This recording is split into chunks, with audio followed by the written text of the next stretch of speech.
পরমহংস এই আধ্যাত্মিক শব্দটার সঙ্গে আমরা সবাই পরিচিত, কিন্তু পরমহংস শব্দের আক্ষরিক অর্থ কি? এই যে পরমহংস একটি উপাধি, এই উপাধির দ্বারা কি বোঝানো হয়? হংস প্রতীকের আধ্যাত্মিক ব্যাখ্যা কি? এবং হংসের এই যে পরমহংসের 4টি স্তর আছে সাধনা বেদে, এই 4টি স্তর আসলে কি এবং পরমহংসের বৈশিষ্ট্য কি, এগুলি আমরা অনেকেই জানি না। আজকে আমরা এই শ্রী শ্রী রামকৃষ্ণ কথামৃত পাঠ করতে গিয়ে এই সবই জেনে নিতে পারবো। আপনারা জানেন, আমরা প্রত্যেক দিন দুপুরবেলা শ্রী শ্রী রামকৃষ্ণ কথামৃত পাঠ করি। আজকে আমাদের তার 84তম পর্ব।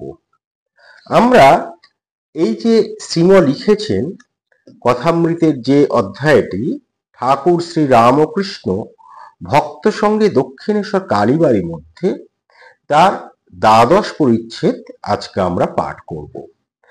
আমরা যখন কথামৃত পাঠ করি তখন আমাদের ধর্মের অনেক তত্ত্ব কথা আসে।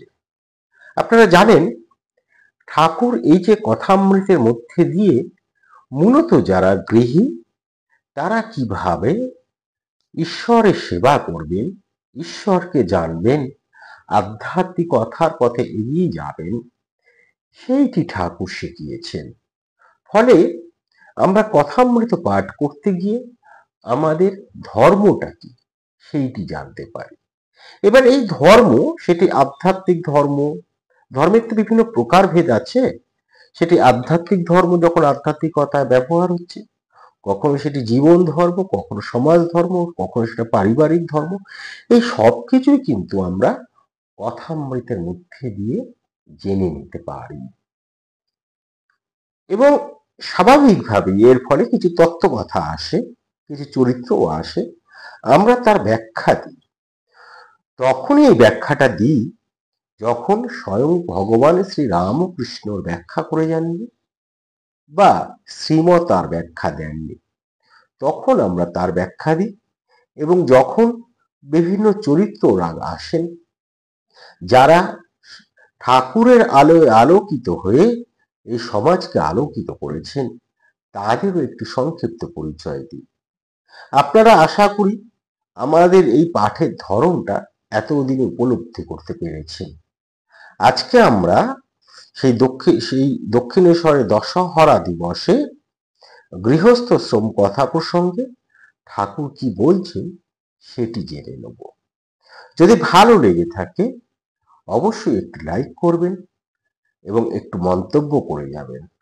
আর প্রত্যেকদিন যে কথাটা বলি আজও বলবো, আমাদের আজকের পর্বে যারা নতুন তারা অবশ্যই আমাদের চ্যানেলটি সাবস্ক্রাইব করে ফেলুন। কারণ আমরা প্রত্যেক দিন যেমন ঠাকুরের এই কথামৃত পাঠ করি, ঠিক তেমনই সন্ধ্যেবেলা আমরা আমাদের এই মহান সনাতন হিন্দু ধর্মের কোনো না কোনো বিষয় নিয়ে কথা বলি, আলোচনা করি। এই সবেরই নোটিফিকেশন যেমন আপনি পেয়ে যাবেন, ঠিক তেমনই আমরা ভীষণভাবে উৎসাহিত হই। আর সেই উৎসাহকে পাথেয় করি আজকে আমরা কথামৃত পাঠ করব এবং পাঠ করতে করতে বুঝে নেব, জেনে নেব পরমহংস তত্ত্বটি। শ্রীম লিখছেন, রাখাল, অধর, মাস্টার, রাখালের বাপ, বাপের শ্বশুর প্রভৃতি আজকে এই দশহরার দিন এই দক্ষিণেশ্বরে এসেছেন এবং ঠাকুরের সঙ্গে কথা বলছেন। ঠাকুর কিছু বলছেন যার মধ্যে দিয়ে আমরা অনেক কিছু জেনে নিতে পারবো। শ্রীম লিখছেন, আজ দশহরা, 2রা আষাঢ়, জ্যৈষ্ঠ শুক্লা দশমী, শুক্রবার 15ই জুন 1883। ভক্তেরা শ্রী রামকৃষ্ণকে দর্শন করিতে দক্ষিণেশ্বর কালীবাড়িতে আসিয়াছেন। অধর মাস্টার দশহরা উপলক্ষে ছুটি পাইয়াছেন। আপনারা জানেন এই দশহরা কি এবং কেন পালন করা হয়। জ্যৈষ্ঠ মাসে দশমী তিথিতে, শুক্লপক্ষের দশমী তিথিতে এই দশহরা আমরা পালন করি, গঙ্গাকে পুজো করি এবং আমরা বিশ্বাস করি আমাদের 10টি পাপ এই গঙ্গা পুজোর মাধ্যমে এবং গঙ্গা স্নানের মাধ্যমে সেই 10টি পাপের নাশ হয়। আমরা দশহরা নিয়ে একটি আলাদা পর্ব নিশ্চয়ই করব, তখন এই সম্পর্কে আমরা বিস্তারিত বলবো, সেটি শুনবেন, আশা করি ভালো লাগবে। তা ঠাকুর শ্রীমা লিখছেন, রাখালের বাপ ও তাহার বাপের শ্বশুর আসিয়াছেন, বাপ দ্বিতীয় সংসার করিয়াছেন, ঠাকুরের নাম শ্বশুর অনেক দিন হইতে শুনিয়া আছেন, তিনি সাধক লোক, শ্রী রামকৃষ্ণকে দর্শন করিতে আসিয়াছেন। ঠাকুর আহারান্তে ছোট খাটতিতে বসিয়া আছেন। রাখালে বাপের শ্বশুর একবার দেখিতেছেন ভক্তেরা মেঝেতে বসিয়া আছে। শ্বশুর, মহাশয়, গৃহস্থাশ্রমে কি ভগবান লাভ হয়? শ্রীরামকৃষ্ণ সহাস্যে, কেন হবে না, পাকাল মাছের মতো থাকো। পাকাল মাছ কি হয়, ওই পাকে থাকে আর তার গাটা না খুব তৈলাক্ত হয়। দেখবেন যারা, আমি জানি না কেউ পাকাল মাছ ধরার চেষ্টা করেছেন কিনা, ওই পাকাল মাছ ধরতে গেলেই ঠিক ওই হাত ফসকে বেরিয়ে যায়, কিছুতেই ধরা যায় না। এবার আমাদের এই সংসারে যদি আমরা এই পাকাল মাছের মতন থাকতে পারি, তাহলে আমরা অবশ্যই আধ্যাত্মিকতার পথে এগিয়ে যেতে পারবো। এবার আমাদেরকে ধরবে কে? আসলে এই যে সংসার, এই সংসারে যে জাগতিক বিষয়গুলি রয়েছে, যে অনিত্য বিষয়গুলি রয়েছে, সেইটি যাতে আমাদেরকে ধরতে না পারে। পাকাল মাছ হলে এই সব বিষয় আমাদেরকে ধরতে পারবে না। ফলে আমরা কি হবে, নিত্যটাকে জানতে শিখবো, নিত্যকে বুঝতে পারবো এবং তার চর্চায় আমরা আমাদের মনকে একাগ্র করতে পারবো। তা জলের মধ্যে থেকেও পাকাল মাছ যেমন ধরা দেয় না, সেরকম সংসারের মধ্যে থেকেও আমাদের মন যদি সেই পাকাল মাছের মতন হয়, তাহলেই কিন্তু আমরা ঈশ্বরের পথে, আধ্যাত্মিকতার পথে এবং সত্যগুণের পথে এগিয়ে যেতে পারবো। সেই জন্য ঠাকুর বলছেন, সে পাকে থাকে কিন্তু গায়ে পাক নাই, আর ঘুষকির মতো থাকে। সে ঘর কন্যার সব কাজ করে, কিন্তু মন উপপতির উপর পড়ে থাকে। ঈশ্বরের উপর মন ফেলে রেখে সংসারে কাজ সব করো, কিন্তু বড় কঠিন।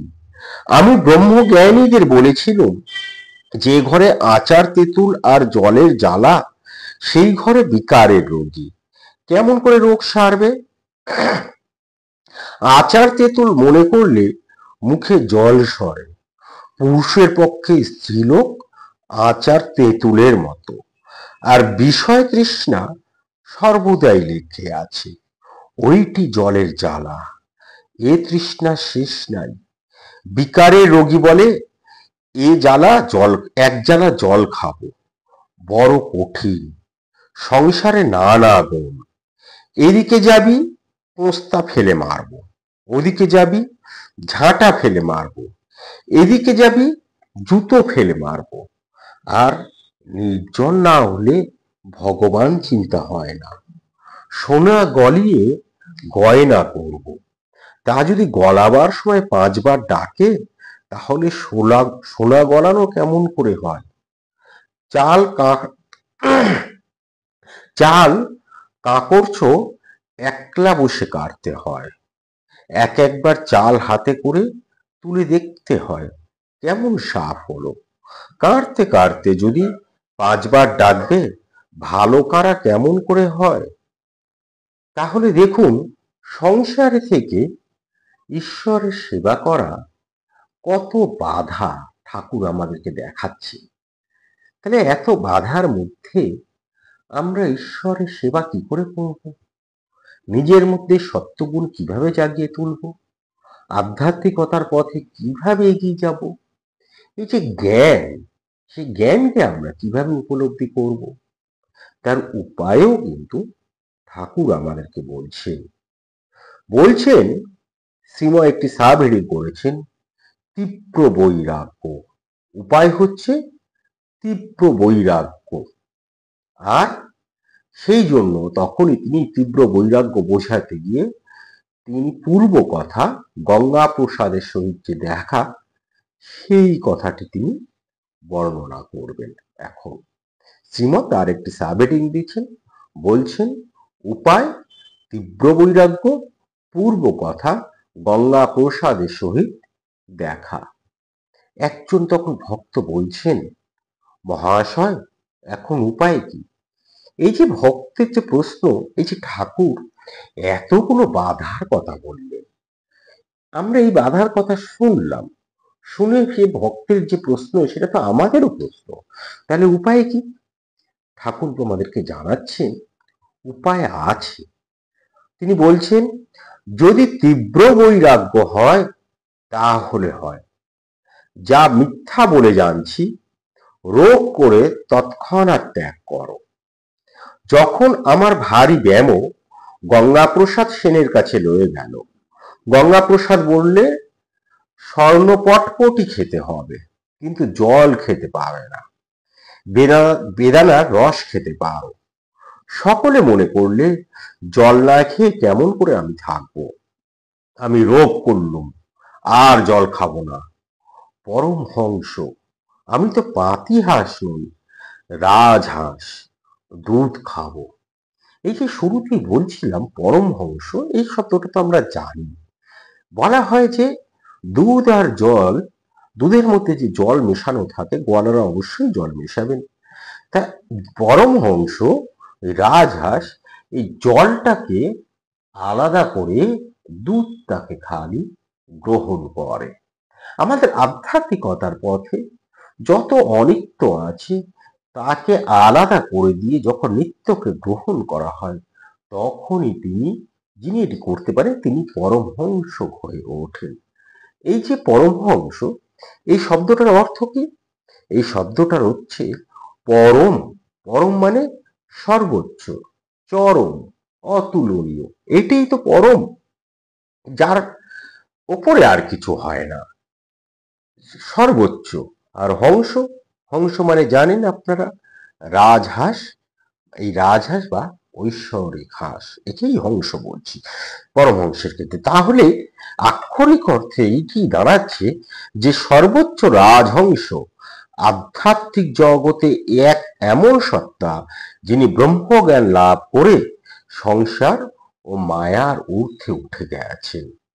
পরমহংস তাহলে আমরা বলতে পারি সেই ব্যক্তি যিনি আত্মা ও পরমাত্মার ঐক্যকে উপলব্ধি করেছেন। আমাদের আত্মা রয়েছে, আমাদের দেহে সে অবস্থান করে। এই আত্মার মূল লক্ষ্য কি? মূল লক্ষ্য হচ্ছে পরমাত্মার সঙ্গে মিলিত হওয়া। এবং যিনি এই আত্মা এবং পরমাত্মার ঐক্যটাকে উপলব্ধি করেছেন তিনি পরমহংস। কিভাবে উপলব্ধি করেছেন? তিনি আসলে এই যে মায়া, চারিদিকে যে মায়া রয়েছে এবং দ্বৈত বোধ কাটিয়ে চিরশান্তির অবস্থায় পৌঁছতে পেরেছেন।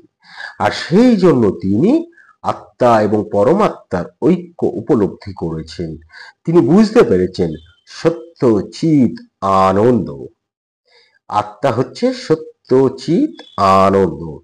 এই উপলব্ধিতে গিয়ে তিনি স্থিত হয়েছেন। এই জন্য তাকে, যিনি এই জায়গাটা পৌঁছতে পারেন, এই উপাধি কেবলমাত্র সেই সর্বোচ্চ পর্যায়ের সন্ন্যাসী, যোগী বা জ্ঞানী ব্যক্তিদের প্রদান করা হয়। এরা কি হয়? এরা সংসারে থেকেও সংসার অনাসক্ত হয়, আর আত্মা গৃহী নয়। তাদের আত্মা কখন, আমাদের আত্মা যেমন গৃহী, হ্যাঁ, এই যা দিক কিছু অনিত্য আমরা দেখি, যা কিছু জাগতিক, সেইখানেই আমাদের আত্মাকে ফেলে রেখে দিই। কিন্তু এই যারা পরমহংস, যারা সেই উপলব্ধিতে পৌঁছতে পেরেছে সচ্চিৎ আনন্দে, তাদের আত্মা কিন্তু গৃহী নয়, তাদের আত্মা হচ্ছে মুক্ত, অনেকটা পাখির মতন তারা উড়ে চলে। এইবার তাহলে এই বিষয়টাকে রাজহংস কেন বলা হলো বা হংসের সঙ্গে তুলনা করা হলো কেন? আসলে এই হংস বা রাজহাঁস আমরা যাই বলি না কেন, আমাদের এই সনাতন হিন্দু দর্শনের একটি গভীর প্রতীক। আমাদের এই দর্শনে বা হিন্দু দর্শনে বা ধর্মে দেখবেন, যেমন ওম একটি প্রতীক, স্বস্তিক চিহ্ন একটি প্রতীক, পদ্ম ফুল একটি প্রতীক, তা সেই রকমই শঙ্খ একটি প্রতীক হিসেবে আমাদের এদেরকে আমরা পূজা করি। এর এই এই প্রতীকগুলির অন্তর্নিহিত এক একটা অর্থ রয়েছে। আমরা ওম নিয়ে, স্বস্তিক চিহ্ন নিয়ে, পদ্ম ফুল নিয়ে, ত্রিশূল নিয়ে আমরা আলাদা আলাদা পর্ব করেছি। সেগুলি আপনারা শুনতে পারেন, যে পর্বগুলিতে আমরা সন্ধ্যাকালীন আলোচনা করি সেখানে রয়েছে। তা হংস সেরকম একটি প্রতীক। এই প্রতীকের মধ্যে দিয়ে আমাদের এক গভীর আধ্যাত্মিকতার তত্ত্ব বোঝানো হয়। রাজহংস আমরা বিশ্বাস করি, যেটি শুরুতেই বলছিলাম, দুধ আর জল মেশালে দুধটুকু আলাদা করতে পারে। তাই জন্য বলা হয় যে পরমহংস সত্য এবং মায়া, মায়া কি, মায়া হচ্ছে অসত্য, যা নেই তাই দেখায়, সেটাই মায়া। তা সত্য ও মায়ার মধ্যে পার্থক্য করতে পারে। এবং হংস হচ্ছে বিচরণশীল প্রাণী। সে যেমন পরমহংস গৃহত্যাগ করে, কিন্তু তিনি সর্বত্র বিচরণ করেন। কেন বিচরণ করেন? জ্ঞান অন্বেষণের জন্য। তাই বলা হয় হংস শুচিস্মিত শুদ্ধ পরমাত্মানং বোধয়তি, অর্থাৎ হংস পবিত্র সেই পরমাত্মার উপলব্ধিতে নিয়ে যায়। উপনিষদ ও বেদান্তে তাই জন্য হংস বা হংস বিদ্যা রূপে আত্মজ্ঞান সম্পর্কিত অনেক আলোচনা রয়েছে। আমরা যখন উপনিষদ আলোচনা করি, আমরা যখন বেদান্তের কথা বলি, তখন এই বিষয়গুলি আসে। আপনারা নিশ্চয়ই শুনেছেন। অরণ্য উপনিষদে এবং শ্বেতাশ্বর উপনিষদে আত্মাকে হংস রূপেই চিহ্নিত করা হয়েছে। এবং গীতায় বলা হয় যে যিনি গুণত্রয়াতীত, অর্থাৎ সত্য রজ তম, এই যে গুণের ঊর্ধ্বে, সেই পুরুষ প্রকৃত পরমহংস। আর এই জন্যই আমরা আমাদের হিন্দু ধর্মে, দর্শনে বেশ যারা যারা গভীর এই তত্ত্ব কথার দিকে এগিয়ে গেছেন, যারা এই ব্রহ্ম এবং আত্মা এবং পরমাত্মার মিলনে ঊর্ধ্বে উঠতে পেরেছেন, তাদেরকে আমরা চিহ্নিত করতে পেরেছি বা করি, বা তাদেরকে আমরা সম্মান জানানোর জন্য এই পরমহংস উপাধিটা দিয়ে থাকি বা তাদের নামের আগে ব্যবহার করে থাকি। যেমন আমাদের ভগবান শ্রী রাম ও কৃষ্ণের ক্ষেত্রে আমরা বলি ভগবান শ্রী রাম ও কৃষ্ণ পরমহংসদেব। আবার যোগানন্দের ক্ষেত্রে বলি স্বামী পরমানন্দ যোগানন্দ, পরমহংস যোগানন্দ। ইনি, আপনারা জানেন, এই যোগানন্দ আসলে অটোবায়োগ্রাফি অফ এ যোগী, এটি তিনি লিখেছিলেন এবং ক্রিয়া যোগের প্রচলক ছিলেন। আবার পরমহংস রামানন্দ বলি, এই রামানন্দ সম্প্রদায়ের প্রতিষ্ঠাতা ছিলেন এই সাধক। তাহলে আমরা এই আমাদের সনাতন ধর্মে বিশিষ্ট ব্যক্তি যারা আমাদেরকে পথ দেখান, তাদের ক্ষেত্রে কিন্তু অনেক সময় আমরা আমাদের গুরুদেবের আগেও এই এই এই উপাধিটা বসাই, কারণ তিনি আমাদেরকে পথ দেখান। এই পরমহংসের সাধনা ভেদে আমাদের 4টি স্তর রয়েছে। একটা হচ্ছে কুতিচক। কুতিচক হচ্ছে নতুন সন্ন্যাসী, বহুদক, যিনি গ্রাম পরিভ্রমণ করেন যে সাধু। হংস, যিনি নিজেকে আত্মজ্ঞান ও সাধনায় স্থাপন করেছেন।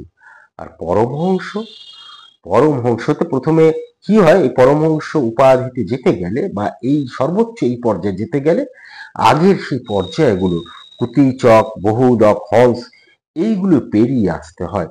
পেরিয়ে আসার পর পরমহংস হয়। জগতের মোহ কাটিয়ে পরমাত্মার সঙ্গে একাত্ম হতে পারেন। আমরা এই সন্ন্যাস দর্শন ও শঙ্করাচার্যের যে অদ্বৈত দর্শন, সেইখানে এই শ্রেণী বিন্যাসটা আমরা পাই। এবং সবার শেষে তাহলে আমরা বলতে পারি এই পরমহংসের বৈশিষ্ট্য হিসেবে, পরমহংস অবশ্যই জ্ঞানী কিন্তু বিনয়ী হন। অনেক মানুষকে আমরা দেখেছি জ্ঞানের অহংকার থাকে, কিন্তু পরমহংস এই অহমের ঊর্ধ্বে উঠে যান।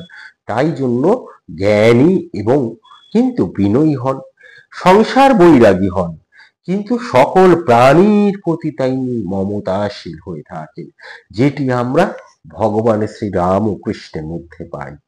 প্রেমময় কিন্তু অনাসক্ত, আমরা প্রেমে আবদ্ধ হয়ে থাকি, কিন্তু পরমহংস যিনি, যেমন ভগবান শ্রী রাম ও কৃষ্ণ, তিনি প্রেমময় কিন্তু অনাসক্ত, আত্মস্থ কিন্তু সক্রিয় দয়ার অভিব্যক্তিতে, এবং অবশ্যই আত্মজ্ঞান লোভী। এবার আবারও বলি, আত্মজ্ঞান লোভীরা নিজেকে নিয়ে ব্যস্ত থাকে, অহংবোধ তাদের মধ্যে চূড়ান্ত থাকে এক এক সময়, সে নিজেই বুঝতে পারে না। হ্যাঁ, এই আমিত্ব তাদের মধ্যে রয়ে যান। কিন্তু পরমহংস যিনি, তিনি আত্মজ্ঞান লোভী হন, তবু অহংকারহীন হন। তাই এই যে পরমহংস, এটিকে আমরা উপাধি বললেও আসলে এটি শুধুমাত্র একটি উপাধি নয়, এটি কি, এটি আধ্যাত্মিক ভাগ্যতার সর্বোচ্চ স্তর। এটি সেই অবস্থা যেখানে আত্মা নিজ পরমাত্মাকে উপলব্ধি করে এবং জীবনের সকল দ্বৈততা ও ভেদ মিটে গিয়ে তিনি বুঝতে পারেন, সোহম, এই মন্ত্রটি উপলব্ধি করতে পারেন। তিনি বলতে পারেন যে অহং ব্রহ্মাস্মি, এই বোধেই তিনি স্থিত হতে পারেন। এই হচ্ছে পরমহংস, যেটি ঠাকুর বলছেন যে পরমহংস, আমি তো পাতিহাঁস নই, রাজহাঁস, দুধ খাবো। তারপরে ঠাকুর বলছেন কিছুদিন নির্জনে থাকতে হয়, বুড়ি ছুঁয়ে ফেললে আর লোভ হয় নাই, সোনা হলে তারপর যেখানে থাকো, নির্জনে থেকে যদি ভক্তি লাভ হয়, যদি ভগবান লাভ হয়, তাহলে সংসারেও থাকা যায়। রাখালের বাপের প্রতি তখন তিনি বলছেন, তাই তো ছোকরাদের থাকতে বলি, কেননা এখানে দিন কতক থাকলে ভগবানে ভক্তি হবে, তখন বেশ সংসারে গিয়ে থাকতে পারবে। তারপরে একটি উপশিরোনাম করেছেন শ্রীম, লিখছেন পাপ পুণ্য সংসার ব্যাধির মহৌষধি হচ্ছে সন্ন্যাস। একজন ভক্ত তখন বলেন যে ঈশ্বর যদি সবই করছেন, তবে ভালো মন্দ পাপ পুণ্য এসব বলে কেন, পাপও তাহলে তার ইচ্ছা। ঠাকুর বলেন পাপ পুণ্য আছে, কিন্তু তিনি নিজে নির্লিপ্ত, তিনি বলতে ভগবান নির্লিপ্ত।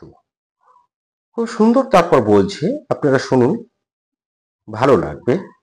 বায়ুতে সুগন্ধ দুর্গন্ধ সব রকমই থাকে, কিন্তু বায়ু নিজে নির্লিপ্ত, তার সৃষ্টি এরকম।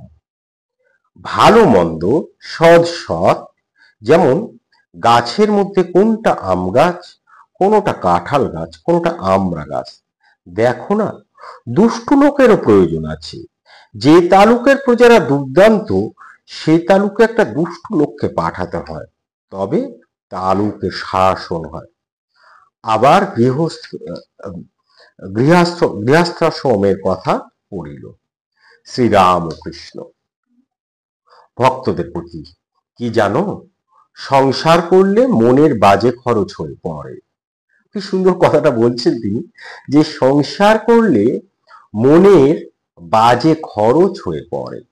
এই বাজে খরচ হওয়ার দরুন মনের যা ক্ষতি হয়, সেই ক্ষতি আবার পূরণ হয় যদি কেউ সন্ন্যাস করে।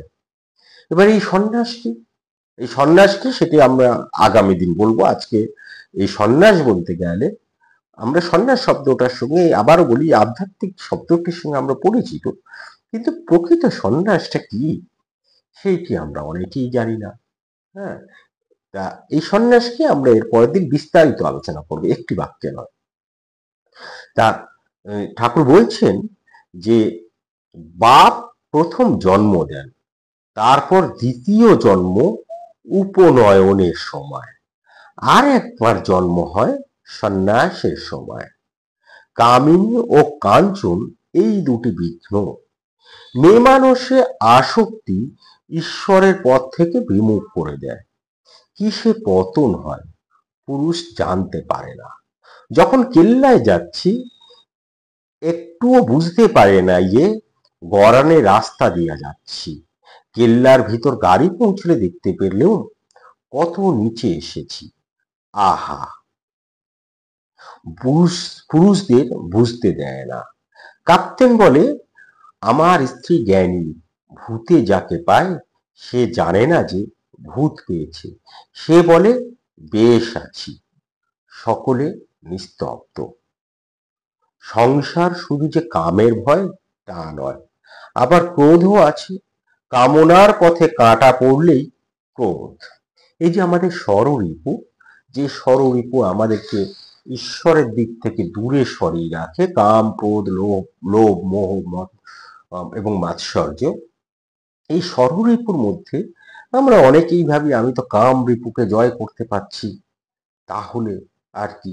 অনেকে ভাবে আমার মধ্যে তো ক্রোধ নেই, তাহলে কি এই রিপুটা আমি বশীভূত করতে পেরেছি। না, ক্রোধ আমাদের মধ্যে কখন সঞ্চারিত হয়? দেখবেন কাম রিপু যখন বাধাপ্রাপ্ত হয়। এই কাম রিপু মানে এইটা নয় কেবল যে আমি কাম করছি। কাম অর্থে কি বলছি বুঝতে পারছেন? কিন্তু কাম মানে হচ্ছে কামনা করা।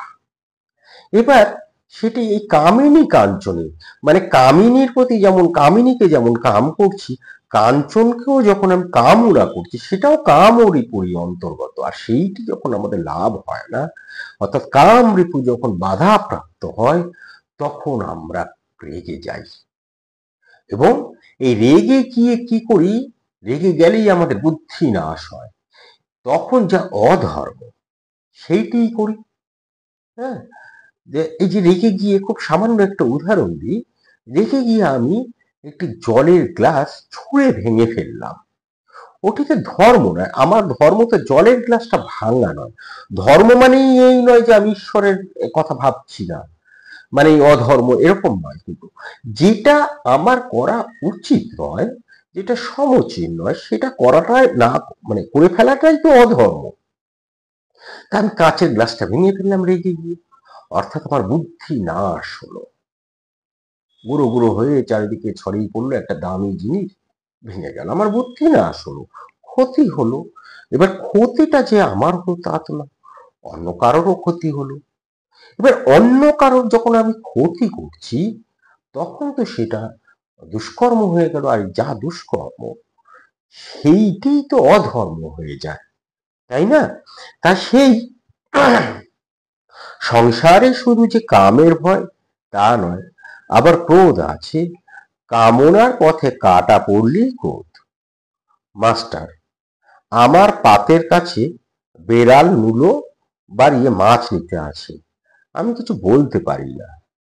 এটি মাস্টার বলে, আমার পাতের কাছে বেড়াল মূলো বাড়িয়ে মাছ নিতে আসে, আমি কিছু বলতে পারি না।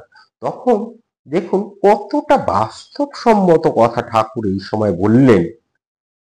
বলছেন যে কেন, একবার মারলেই বা তাতে দোষ কি? সংসারই ফোঁস করবে, বিষ ঢালা উচিত নয়, কাজে কারো অনিষ্ট যেন না হয়। অর্থাৎ এমন কাজ করলো যাতে অনিষ্ট হয়। বিড়ালটা নিতে আসছে, তাকে তাড়া দিলে, একবার হাত তুলে মারলে তাতে কোনো ক্ষতি নেই, কিন্তু বিষ ঢালা উচিত নয়, কাজে কারো অনিষ্ট যেন না হয়। কিন্তু শত্রুদের হাত থেকে রক্ষা পাবার জন্য ক্রোধের আকার দেখাতে হয়, না হলে শত্রুরা এসে অনিষ্ট করবে। ত্যাগীর ফোঁসের দরকার নাই। একজন ভক্ত তখন বলেন, মহাশয়, সংসারে তাকে পাওয়া বড়ই কঠিন দেখছি। কটা লোক ওরকম হতে পারে, কই দেখতে তো পাই না। তখন ভগবান শ্রী রামকৃষ্ণ খুব সুন্দর কথাটা বলেন, কেন হবে না? ও দেশে শুনেছি একজন ডেপুটি, খুব লোক, প্রতাপশীল, দান ধ্যান ঈশ্বরে ভক্তি অনেক গুণ আছে, তাকে আমাকে লতে পাঠিয়েছিল। এইরকম লোক আছে বই কি। অর্থাৎ বলছেন, সংসারে থেকেও যদি দান ধ্যান ঈশ্বরে ভক্তি, এবং এর আগে বলেছেন, আজকে বলেননি, সেটা হচ্ছে নাম ও গুণগান যদি করা যায়, তাহলে অবশ্যই নিজেকে সাত্ত্বিক করা যায়, তাকে জানা যায়, তার প্রতি ব্যাকুল হওয়া যায়। এই কথা বলে ঠাকুর শ্রীমা আজকের এই পাঠটি আজকের এই পর্বটি শেষ করেছেন। আমরা আজকের এই পরিচ্ছেদ তিনি শেষ করেছেন। আমরাও আমাদের পাঠ আজকে এখানে শেষ করছি। আমরা আগামীকাল ত্রয়োদশ পরিচ্ছেদ পাঠ করব। আপনারা অবশ্যই আসবেন এবং শুনবেন।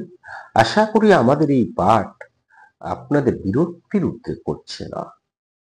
আশা করি আমাদের এই পাঠ আপনাদের আনন্দ দিচ্ছে। যদি আপনাদের আনন্দ দেয়, যদি ভালো লেগে থাকে, অবশ্যই আপনারা একটু লাইক করুন, একটু শেয়ার করুন, আর প্রত্যেক দিন আসুন এবং পরামর্শ দিন আর কিভাবে এই পাঠকে উন্নত করা যেতে পারে। ভালো থাকবেন, ভালো রাখবেন, নিজে আনন্দে থাকবেন, অন্যকে আনন্দিত রাখবেন। ধন্যবাদ, নমস্কার।